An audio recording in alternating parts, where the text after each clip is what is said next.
ये video important है खास करके पेरेंट्स के लिए। बिना स्किप किए देखिएगा, parents as well as student. मैं ऐसा इसलिए कह रहा हूँ क्योंकि ऐसा संज्ञान में आया है, ऐसी मेरी जानकारी में आया है कुछ चीज़ें जिसके बारे में हम इस वीडियो में डिस्कस करेंगे। तो बिना देर के स्टार्ट करते हैं। पहली बात यह है कि छत्तीसगढ़ की काउंसलिंग हालांकि अभी स्टार्ट नहीं हुई है, लेकिन आप लोगों के पास बहुत सारे ऐसे लोगों के फ़ोन या कॉल्स आ रहे होंगे जो आपको काउंसलिंग में फ्रॉड या झूठा प्रॉमिस कर रहे होंगे कि आपको एडमिशन दिला देंगे प्राइवेट कॉलेजेस में, मैनेजमेंट सीट पे, गवर्नमेंट सीट पे या एनआरआई सीट पे। तो आपको बहुत सोच समझ के निर्णय लेना है, क्योंकि जैसे ही रिज़ल्ट आता है नीट का तो ऐसे बहुत सारे फंगस काउंसलर पैदा हो जाते हैं। फंगस इसलिए कह रहा हूँ क्योंकि ये पर्टिकुलर सीजन में ग्रो करता है, जैसे बारिश के सीजन में जहाँ पे मॉइस्ट ज़्यादा होता है, एज वेल एज जहाँ पे टेम्परेचर ठीक ठाक या ज़्यादा रहता है। तो इस सीजन में ऐसे फंगस टाइप के या कुकुरमुत्ता टाइप के बहुत सारे काउंसलर पैदा हो जाते हैं जो दूसरों के वीडियो से देख देख के, उनके कमेंट्स को देख देख के अपने आप को लाइक बड़ा काउंसलर समझते हैं और आपको मिसगाइड करते हैं, आपका कॉन्टैक्ट डिटेल हासिल करते हैं और इस तरीके से गुमराह करते हैं। तो बहुत सोच समझ के आपको निर्णय लेना है, क्योंकि कुछ भी अगर दिक्कत हुआ तो बाद में आप प्रॉब्लम में फंस जाओगे, आपके पैसे तो डूबेंगे ही डूबेंगे। क्योंकि छत्तीसगढ़ में जो काउंसलिंग है छत्तीसगढ़ डीएमई के माध्यम से ही होता है, सारी चीज़ें ऑनलाइन होती हैं, क्लियर होती हैं। आपको वेबसाइट पे सारा उसका डेटा मिल जाएगा कि किसको कॉलेज मिला है और किसको नहीं मिला है, किस माध्यम से मिला है, सारे डॉक्यूमेंटेशन इत्यादि, ये सारी चीज़ें। तो पहला जो पॉइंट है इस चीज़ का आप ध्यान रखिएगा कि बहुत सारे लोग अभी इस चीज़ों में इन्वॉल्व होते हैं और प्राइवेट कॉलेज की तो मोटी रकम होती है फ़ीस की, तो उसके बेसिस पे 10 से 15 लाख 20 लाख रुपए आपसे एडिशनल लिया जाता है। सोच समझ के निर्णय लेना है आपको, ठीक है। हर कोई ऑथेंटिक नहीं होता है, इस चीज़ का आपको ध्यान में रखना है। अगर आपको कोई इस तरीके का फॉल्स प्रॉमिस करे तो आप बिल्कुल इन सब चीज़ों को अवॉइड करिए, खास करके पेरेंट्स। क्योंकि भाई आप अपने बच्चों का एडमिशन जैसे भी कराएंगे, कहीं ना कहीं बच्चे इस एज में होते हैं 18 साल, 19 साल, 20 साल, उनको पता होता है कि आपने गलत तरीके से उनका एडमिशन कराया हुआ है। तो जो कुछ भी है, पहली चीज़। दूसरी चीज़ ये है कि मैंने जैसे बताया कि फेक काउंसलर या है ना काउंसलिंग या काउंसलर से सावधान रहें। मैं ऐसा देख रहा हूँ, है ना, कि यहाँ पे लाइक बहुत सारे ऐसे लोग आ गए हैं जिनको काउंसलिंग का कोई नॉलेज नहीं है। मैंने एक दो वीडियोज़ या ऐसे देखे, लिंक देखे, तो मुझे ये पता चला कि ये एक्चुअल में बच्चों को गाइड करने से ज़्यादा मिसगाइड कर रहे हैं। देखिए, आपके फ्यूचर का सवाल है, जिसको नॉलेज नहीं है ऐसे झोला छाप लोगों को अवॉइड करिए, नहीं तो फिर आपको बड़ी प्रॉब्लम होगी। और इन्हीं सब कारणों से लास्ट ईयर, है ना, 2020 में लगभग 22 लाख रुपए सीजीडीएमई ने फॉरफिट कर लिए थे और 2021 में ये डबल हो गया। तो रीज़न क्या रहा? जबकि हम लोग प्रॉपर तरीके से आपको time to time step wise सारी चीज़ों को गाइड कर रहे थे, प्लस जिन्होंने मुझसे पेड काउंसलिंग लिया हुआ था उनको भी प्रॉपर गाइडेंस मिल रहा था। तो उसके बावजूद भी कुछ लोगों के इतने, मतलब 44 से 45 लाख रुपए समथिंग, बड़ा अमाउंट होता है ये, इनके कारण हुआ है, ठीक है, जिनको काउंसलिंग का कोई आइडिया नहीं है। बट क्या होता है ना कि एक बार बच्चे जैसे देखने लगते हैं वीडियोस वगैरह, या यही हमारे ही कमेंट बॉक्स से हमारी वीडियो को देख के डेटा कलेक्ट कर लेते हैं और बहुत सारी लंबी लंबी बातें करते हैं। तो इन सब चीज़ों को भी आपको अवॉइड करना है, आपको डिसाइड करना है। देन अगर कोई आपसे फॉल्स प्रॉमिस करता है कि आपका एडमिशन करा देगा एमबीबीएस में यदि आपके मार्क्स कम हैं तो भी, देखिए मैं कह रहा हूँ कि ऐसा नहीं हो सकता, क्योंकि काउंसलिंग डीएमई के माध्यम से और ऑनलाइन होती है, जैसा कि मैं आपको बता चुका हूँ।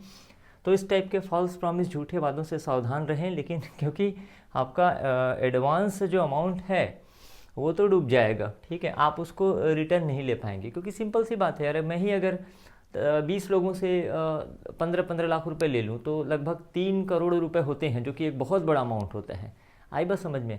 और किसी का एडमिशन ना कराऊँ तो फिर दिक्कत हो जाएगी। फिर ये सारी चीज़ें होती हैं, लाइक, है ना। मैं ये कह रहा हूँ कि ऐसा होता है, ऐसा सुनने में आया है, खुद डीएमई नोटिफिकेशन देता है कि किसी भी इस टाइप के काउंसलर से या ऐसे फॉल्स प्रॉमिस करने वालों से आपको दूर रहना है, एडमिशन डायरेक्टर मेडिकल एजुकेशन के थ्रू ही होना है।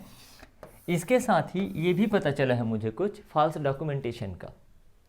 अब देखिए, अगर हम दूसरे राज्यों से कंपेयर करें छत्तीसगढ़ को, तो यहाँ का जो कट ऑफ मार्क्स होता है, चाहे बात करें गवर्नमेंट मेडिकल कॉलेज की या बात करें प्राइवेट मेडिकल कॉलेज की, तो कट ऑफ मार्क्स कम होता है। तो बहुत सारे अदर स्टेट के लोग, वो खुद से नहीं, आज का समय ऐसा हो गया कि आप देखिएगा कि जो डेटा होता है, आपका मोबाइल नंबर हो गया, मुझे खुद ही दिन भर में 10 credit card, bank loan, home loan, car loan, ये लोन, वो लोन, एडमिशन तक के कॉल आते हैं कि मैं एडमिशन ले लूँ एमबीबीएस में। अरे मैं दोबारा एडमिशन लेके क्या करूँगा? एक बार कंप्लीट कर चुका हूँ।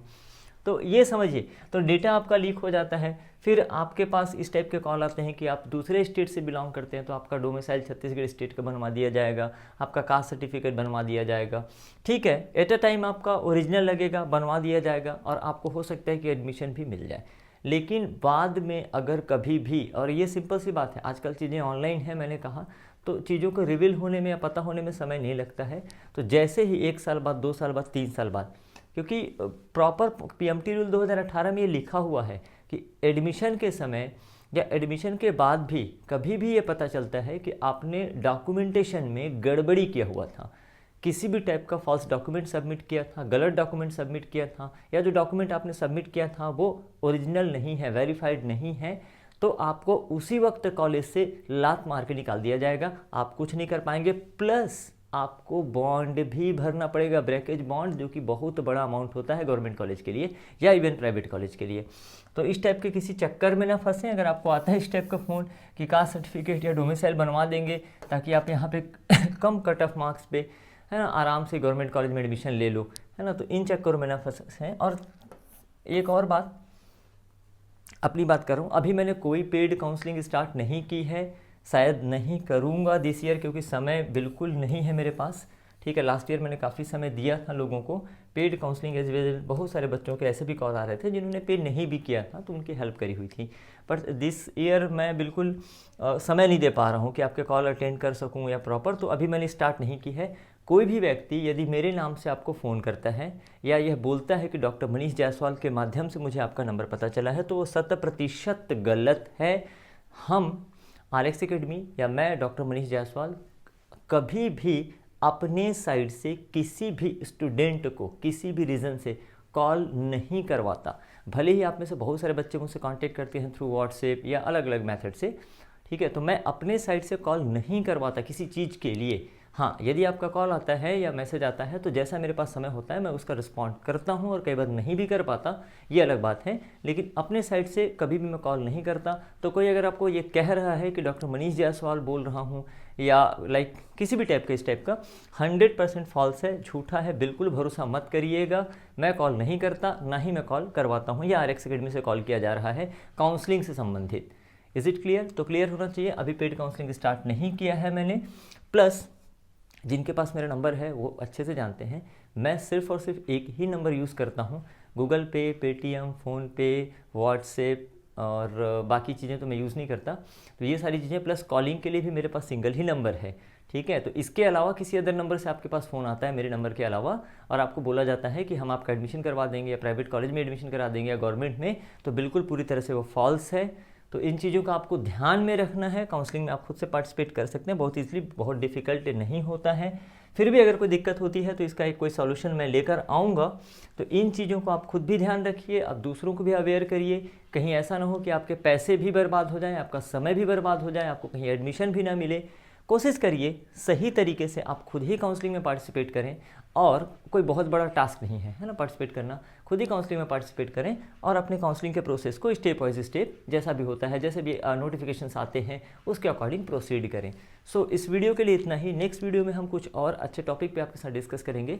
Thank you very much.